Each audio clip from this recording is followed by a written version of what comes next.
तो मेरे प्यारे साथियों, आज है 29 अप्रैल और 29 अप्रैल के ऑल शिफ्ट्स के क्वेश्चंस का हम लोग एनालिसिस करने वाले हैं। तो चलिए अब बिना टाइम वेस्ट किए हुए हम लोग वीडियो को शुरू करते हैं। देखते हैं कि आज के शिफ्ट्स में क्या-क्या प्रश्न पूछे गए थे। तो देखिए, एक प्रश्न मेरे प्यारे साथियों आया था, भारत की सबसे बड़ी खारे पानी की झील कौन-सी है? ठीक है, तो इसका राइट आंसर हो जाता चिल्का झील। अब देखिए, इसमें हम लोग देखते हैं कि और क्या-क्या प्रश्न आ सकते हैं आने वाले शिफ्ट्सों में। तो देखिए, कहाँ पे है चिल्का झील? तो उड़ीसा में है। ये पूछेगा कि किस तरह का झील है? तो लैगून झील है। किस तरह का झील है? तो लैगून झील है, तटीय झील है, ठीक है? ये बंगाल की खाड़ी से जुड़ी हुई है, तो इसको भी ध्यान रखिएगा। इसका क्षेत्रफल लगभग 1000 से 11 मतलब 1000 से 1100 वर्ग किलोमीटर में फैला हुआ है और मौसम के अनुसार ये बदलते रहता है, ठीक है? तो इसका मुख्य जो पॉइंट है आपको याद रखना है कि उड़ीसा में है, लैगून झील है। ठीक है। उसके बाद मेरे प्यारे साथियों, देखिए अब इसकी विशेषता क्या है कि देखिए इसकी विशेषता है कि एशिया की सबसे बड़े खारे पानी की लैगून झील है, ठीक है? और डॉल्फिन यहाँ पे पाई जाती है, यहाँ पे डॉल्फिन पाई जाती है और सर्दियों में हज़ारों जो है पक्षी यहाँ पे आते हैं। रामसर साइट अंतर्राष्ट्रीय महत्व की दृष्टि से आर्द्रभूमि में ये शामिल है, तो इसको भी ध्यान रखिएगा। अब देखिए कि भारत की झीलों से महत्वपूर्ण जो क्या-क्या प्रश्न आ सकते हैं आने वाले शिफ्ट्सों में, तो उसको भी हम लोग देख लेंगे। तो देखिए, सबसे पहला क्वेश्चन क्या आ सकता है कि भारत की सबसे बड़ी खारे पानी की झील कौन-सी है? तो आज के क्वेश्चन में आया, तो चिल्का झील याद रखिएगा, उड़ीसा। चिल्का झील, उड़ीसा। 1000 से 1100 वर्ग किलोमीटर में इसका क्षेत्रफल फैला हुआ है, ठीक है। नेक्स्ट क्या क्वेश्चन आ सकता है झील से?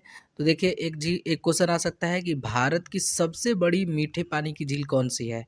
तो आप सभी लोगों को पता है कि भारत की सबसे बड़ी मीठे पानी की झील है, उसका नाम है वुलर झील। आप लोग कमेंट्स करके बताइएगा कि ये कहाँ में है, ठीक है? वुलर झील। उसके बाद और भी प्रश्न आ सकते हैं झील से। देखिए, झील से एक और क्या प्रश्न बन सकता है? तो भारत की सबसे बड़ी खारे पानी की अंतर्देशीय झील अगर आपसे पूछेगा, तो इसका जवाब क्या दीजिएगा आप लोग? तो इसका जवाब सांभर झील हो जाएगा। क्या हो जाएगा? सांभर झील हो जाएगा, याद रखिएगा। भारत की सबसे बड़े खारे पानी की अंतर्देशीय झील कहेगा, तो सांभर झील हो जाएगा, सांभर झील याद रखिएगा। नेक्स्ट क्वेश्चन क्या आ सकता है? देखिए, एक क्वेश्चन आ सकता है कि लोकटक झील किस राज्य में है? तो आपको पता होगा लोकटक झील कहाँ है? तो मणिपुर में है। कहाँ है? मणिपुर। केबुल लामजाओ राष्ट्रीय उद्यान आप लोग बताइएगा कमेंट्स करके कहाँ में है, ठीक है। नेक्स्ट क्वेश्चन क्या आ सकता है इससे? देखिए, किस झील में तैरता हुआ द्वीप पाए जाते हैं? तो आप लोग बताइए। तो ये आपके लोकटक झील में ही पाए जाते हैं, मणिपुर में, ठीक है। डल झील कहाँ है? तो आप लोग बताइए, डल झील के बारे में बताइए। डल झील आपको श्रीनगर में देखने के लिए मिलेगा। तो ये सब भी मोस्ट इंपॉर्टेंट क्वेश्चन है जो आ सकते हैं। लोनार झील कहाँ में है? तो लोनार झील आपका जो है, लोनार झील कहाँ में है? तो बताइए। लोनार झील जो है उल्का पिंड के बनने से गिरने से बना है, महाराष्ट्र में है। तो याद याद कीजिएगा, उल्का पिंड वाला ये आपका है, याद रखिएगा, महाराष्ट्र में है, ठीक है। पुलकित झील पूछता है किस राज्य में है? तो पुलकित झील आपको पता होगा, तमिलनाडु आंध्र प्रदेश याद रखिएगा, दोनों में, ठीक है, पुलकित झील। उसके बाद भारत की सबसे ऊंचाई पर स्थित झील अगर आपसे पूछेगा तो क्या बताइएगा?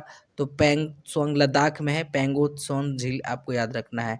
नैनी झील किस शहर में स्थित है? तो नैनी झील आपको पता होगा, नैनीताल में है, उत्तराखंड में, नैनी नैनी झील, ठीक है। उसके बाद भारत की सबसे बड़ी कृत्रिम झील कौन सी है? तो बताइए कृत्रिम झील, अगर हीराकुंड झील आप बताइए, हीराकुंड झील, ठीक है, भारत की सबसे हो जाएगा, ठीक है। नेक्स्ट क्वेश्चन मेरे प्यारे साथियों और भी आ सकते हैं बहुत सारा। चिल्का झील किस खाड़ी से जुड़ी हुई है? तो बंगाल की खाड़ी से जुड़ी हुई है, इसको याद रखिएगा, चिल्का झील, ठीक है।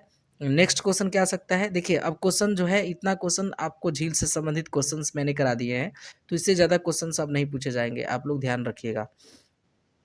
चलिए, नेक्स्ट जो क्वेश्चन मेरे प्यारे साथियों क्या आए हैं, देखिए एक प्रश्न आया था, 1992 से 1997 के बीच भारत के राष्ट्रपति कौन थे? तो देखिए, 1992 से लेकर के 1997 के बीच पूछा है, यानी भारत के 9वें राष्ट्रपति उस समय थे। उनका नाम था डॉक्टर शंकर दयाल शर्मा।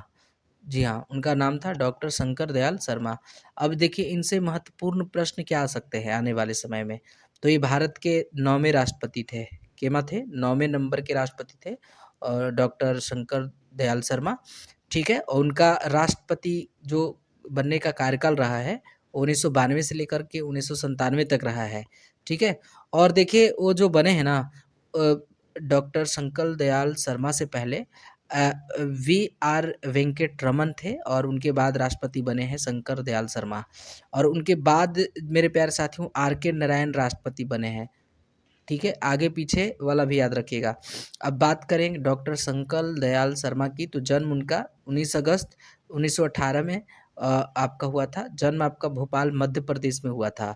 वे राष्ट्रपति बनने से पहले भारत के उपराष्ट्रपति भी थे। ठीक है, और वे मध्य प्रदेश के मुख्यमंत्री भी रह चुके थे और वे भारत के राष्ट्रीय कांग्रेस से जुड़े हुए थे।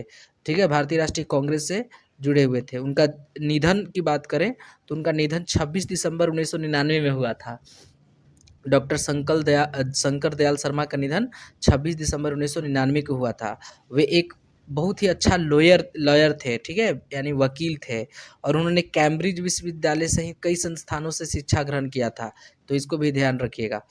नेक्स्ट क्वेश्चन की बात करें तो देखिए एक प्रश्न मेरे प्यारे साथियों क्या आया, भारत ने पहली बार क्रिकेट विश्व कप की मेजबानी कब किया था? तो देखिए ये आपका 1987 में होगा। कब होगा? 1987 में। अब इससे महत्वपूर्ण प्रश्न क्या क्या हो सकता है?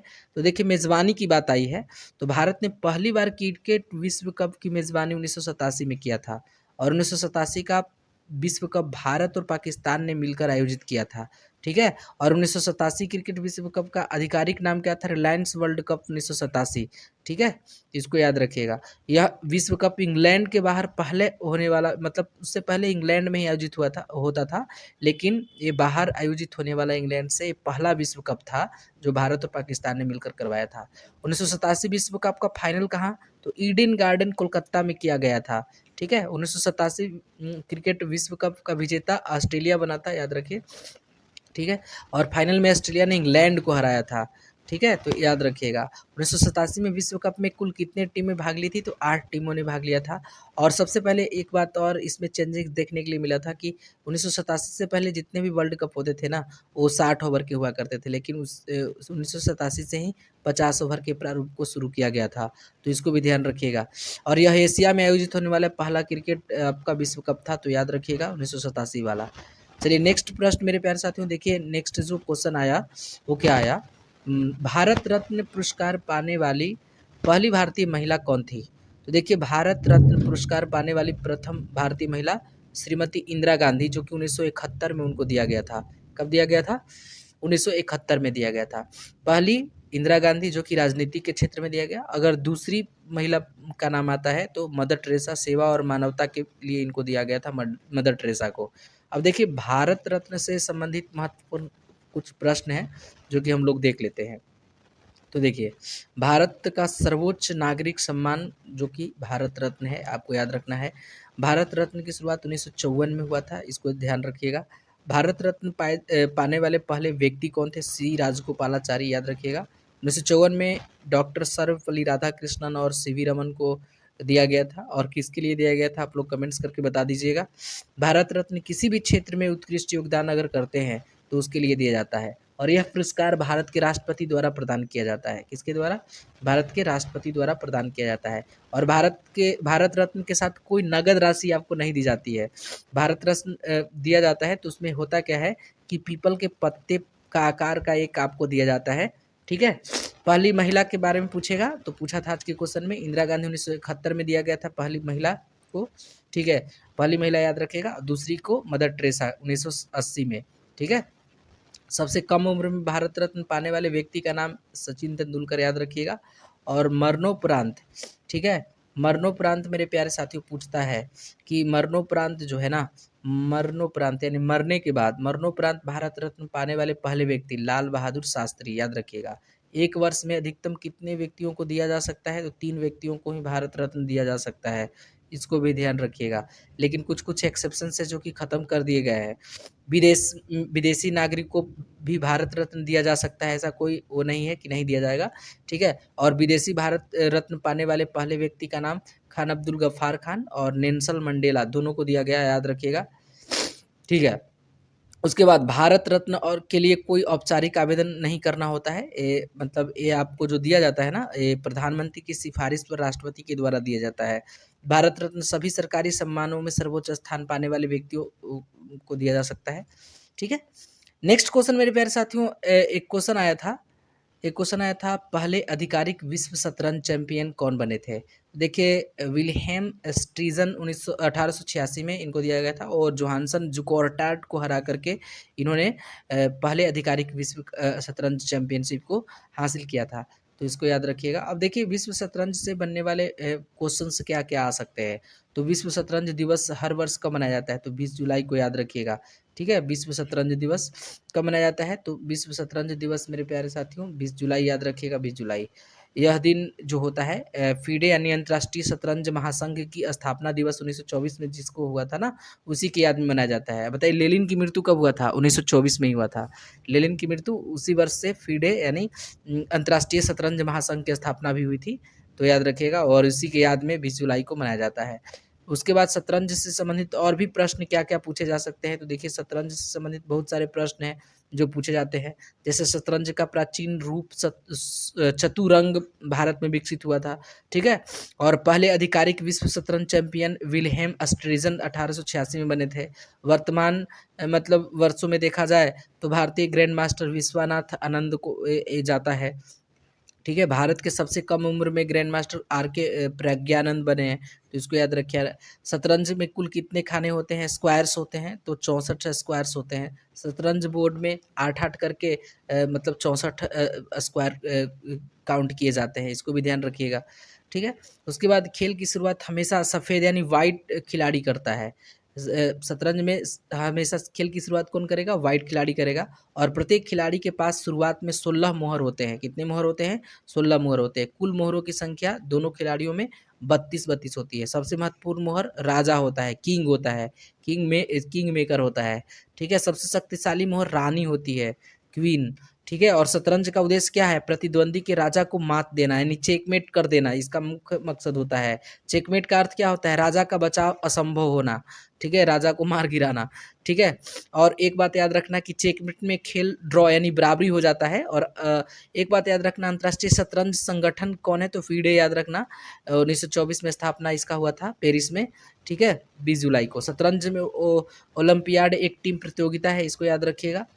ठीक है, ग्रैंड मास्टर्स शतरंज की सबसे बड़ी उपाधि होती है। शतरंज में सबसे बड़ी उपाधि मतलब होती है ग्रैंड मास्टर।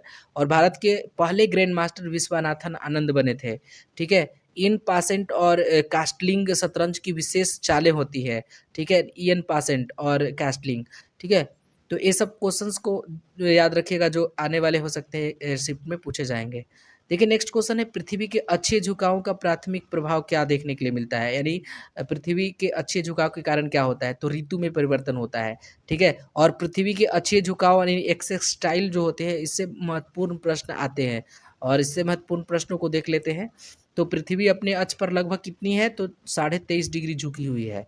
ठीक है, और पृथ्वी का अच्छे झुकाव ऋतु यानी सीजन्स के बनने का मुख्य रीजन्स होते हैं, इसी के कारण ऋतु बनते हैं। जब उत्तरी गोलार्ध में सूर्य की ओर झुकाव होता है तब वह ग्रीष्म ऋतु होती है। ठीक है, उत्तरी गोलार्ध में। और उसी समय दक्षिणी गोलार्ध में शीत ऋतु हो जाती है। ठीक है, तो गोलार्ध मतलब नहीं समझते हैं, दो अक्षांशों के बीच की दूरी नहीं। देखिए गोलार्ध क्या होता है, देखिए मैं आप लोगों को बताता हूँ। गोलार्ध करने का मतलब मेरे प्यारे साथियों, जब ये आप पृथ्वी मान लेते हैं ना, और ये पृथ्वी गोला का मान लीजिए कि रूप है, और इसके बीच से जो एक विषुवत रेखा यानी भूमध्य रेखा गुजरती है ना, तो ये पृथ्वी को 2 बराबर भागों में बाँट देती है। और एक गोला जो था पहले पूरा, अब ये आधा-आधा गोला हो गया। तो इस तरह से कुछ दिखाई देने लगेगा। ठीक है ना? इसी को हम लोग गोलार्ध कहते हैं। ऊपर वाला है तो नॉर्थ गोलार्ध है यानी उत्तरी गोलार्ध है, और नीचे वाला है तो भैया साउथ गोलार्ध यानी दक्षिणी गोलार्ध है। ठीक है? तो विषुवत रेखा दोनों को बाँटती है, इसको याद रखिएगा। पृथ्वी के झुकाव के कारण दिन और रात अवधि बदलती रहती है, इसको याद रखिएगा। पृथ्वी के झुकाव के कारण ही दिन और रात की अवधि बदलती है। 21 जून को उत्तरी गोलार्ध में सबसे बड़ा दिन होता है और 22 दिसंबर को उत्तरी गोलार्ध में सबसे छोटा दिन होता है। ठीक है, इसको भी ध्यान रखिएगा। 21 मार्च और 23 सितंबर को दिन और रात क्या हो जाते हैं? तो ये इक्वेंट्स जो होते हैं ना, वो बराबर हो जाते हैं।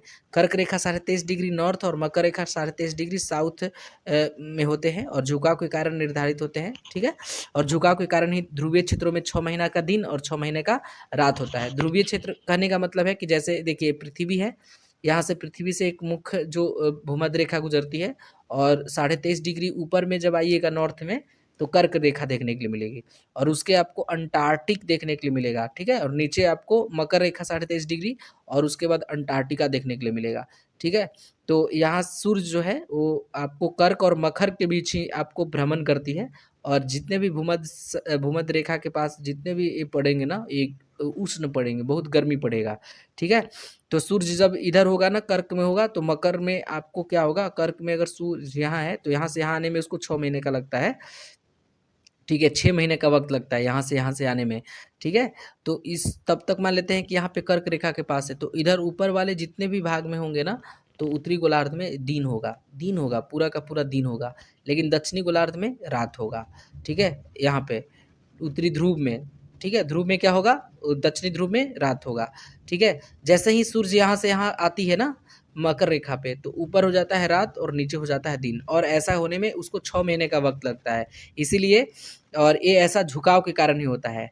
नेक्स्ट क्वेश्चन मेरे प्यारे साथियों, देखिए एक क्वेश्चन क्या आया आया था, सतपुरा पर्वत श्रेणी मुख्य रूप से भारत के किस भाग में है? तो देखिए भारत के मध्य भाग में, यानी बीचों बीच है, भारत को 2 भागों में बांट देती है सतपुरा, याद रखिएगा, और ये मुख्यतः मध्य प्रदेश और महाराष्ट्र में फैली हुई है, कुछ भाग छत्तीसगढ़ में भी देखने के लिए मिलेंगे, ठीक है। और जो मेरे प्यारे साथियों सतपुरा है ना, विंध्य पर्वत का ये दक्षिणी भाग में स्थित है, और इसके बीच से नर्मदा नदी बहती है, इसको भी ध्यान रखिएगा, ठीक है। सतपुरा की सबसे ऊंची चोटी पूछता है बार बार, तो ये धूपगढ़ी याद रखिएगा, और धूपगढ़ी की ऊंचाई जो है लगभग 1350 मीटर है, ठीक है, अकॉर्डिंग टू एनसीईआरटी। सतपुरा पर्वतमाला को ब्लॉक पर्वत यानी ब्लॉक माउंटेन के नाम से जाना जाता है, और ये ब्लॉक पर्वत का उदाहरण होता है, ठीक है। अब देखिए पर्वत श्रेणी से क्वेश्चन आए हैं, तो इससे बनने वाले महत्वपूर्ण प्रश्न को हम लोग देख लेते हैं, अगर इससे और भी क्या क्या प्रश्न आ सकते हैं। तो विश्व की सबसे ऊंची पर्वत श्रेणी, तो हिमालय याद रखिएगा, ठीक है। अब आप हमको इसका सबसे ऊंची चोटी का नाम बता दीजिएगा। हिमालय की पर्वत का निर्माण जो होता है टेक्टोनिक प्लेटों के टकराव से हुआ है, ठीक है, और हिमालय को नवीन बलित पर्वत का उदाहरण माना जाता है, ठीक है। भारत की सबसे ऊंची चोटी कंचनजंगा है, भारत की सबसे ऊंची चोटी कंचनजंगा है, ठीक है। मैंने पूछा था विश्व की सबसे ऊंची चोटी, तो देखिए हिमालय की माउंट एवरेस्ट, ठीक है। हिमालय को 3 भागों में विभाजित किया गया, हिमाद्री, हिमाचल और शिवालिक, याद रखिएगा। अब इसको डिटेल्स में हम लोग बाद में देखेंगे। हिमाद्री को ग्रेट हिमालय कहते हैं, और शिवालिक को सबसे निम्न या नवीन हिमालय कहते हैं, इसको याद रखिएगा। अरावली पर्वतमाला भारत की सबसे प्राचीन पर्वतमाला है, ठीक है। सबसे पुराना पर्वतमाला है अरावली, राजस्थान से दिल्ली यानी 3-4 राज्यों में, कितने राज्यों में विस्तार है इसका हमें बता दीजिएगा कमेंट्स करके। अरावली पर्वत अवशिष्ट पर्वत का उदाहरण आपको माना जाता है, ठीक है। विंध्य पर्वत और दक्षिण भारत को अलग करता है उत्तर भारत से, याद रखिएगा। विंध्य पर्वत 2 भागों में भारत को बांटती है। सतपुरा पर्वतमाला विंध्य पर्वत के दक्षिण में स्थित है, कहाँ, विंध्य पर्वत के दक्षिण में है। पश्चिमी घाट को सह्याद्री के नाम से जानते हैं, पूर्वी घाट को असतत यानी डिसकॉन्टिन्यूअस पर्वत श्रेणी के नाम से जानते हैं, इसको याद रखिएगा। पश्चिमी घाट पूर्वी घाट की तुलना में ऊंचा और सतत है, मतलब एकदम लगातार है। पश्चिमी घाट पूर्वी घाट की तुलना में क्या है, पूरा सतत यानी एकदम लगातार है। नीलगिरी पहाड़ी पश्चिमी और पूर्वी घाट को जोड़ती है, नीलगिरी की पहाड़ी, ठीक है। अन्ना मुड़ी जो है चोटी दक्षिण भारत की सबसे ऊंची चोटी कहलाती है। काराकोरम पर्वत केटू मतलब पर्वत जो है केटू में है, यानी गॉडविन अस्टीन जिसको कहते हैं ना, वो केटू में स्थित है। अब केटू जो होता है ना, केटू, केटू का नाम किसने दिया था हमको बता दीजिएगा। केटू को गॉडविन अस्टीन भी कहा जाता है, इसको याद रखिएगा।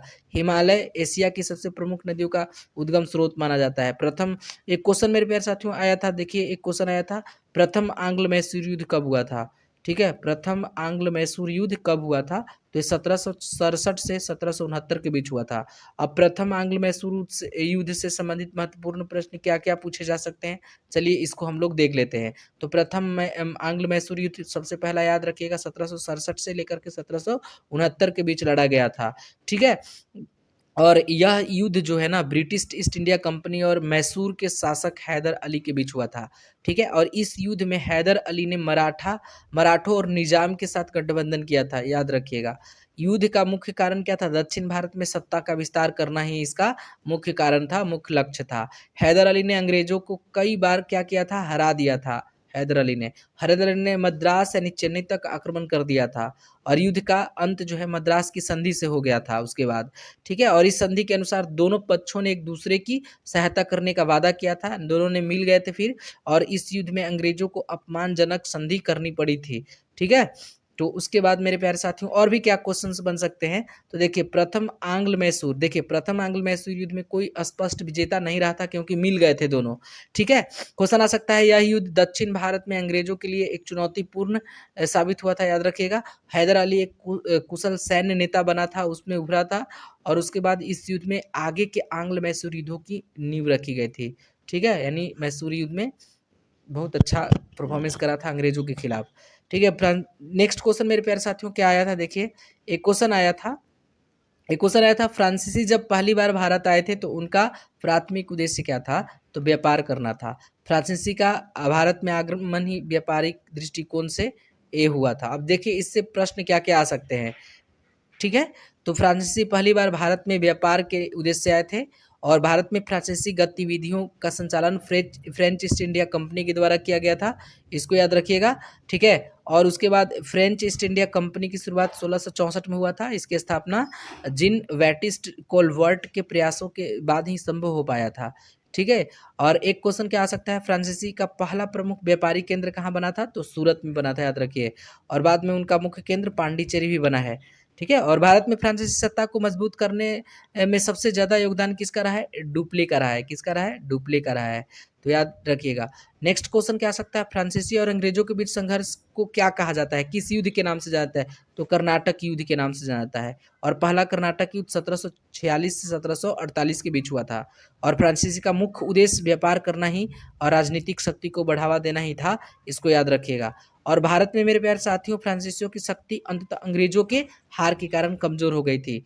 ठीक है, अंग्रेज से हार गए थे वो लोग, जिसके कारण वो कमजोर हो गए थे। अब मेरे प्यारे साथियों प्लासी का युद्ध के बाद अंग्रेजों की स्थिति क्या हो गई थी, बहुत ही मजबूत हो गई थी। प्लासी का युद्ध कब हुआ था, हमें कमेंट्स करके बताइएगा। चलिए एक क्वेश्चन मेरे प्यारे साथियों क्या पूछा गया, देखिए एक प्रश्न आया था, भारत में केंद्र शासित प्रदेशों का प्रशासनिक प्रमुख कौन होता है।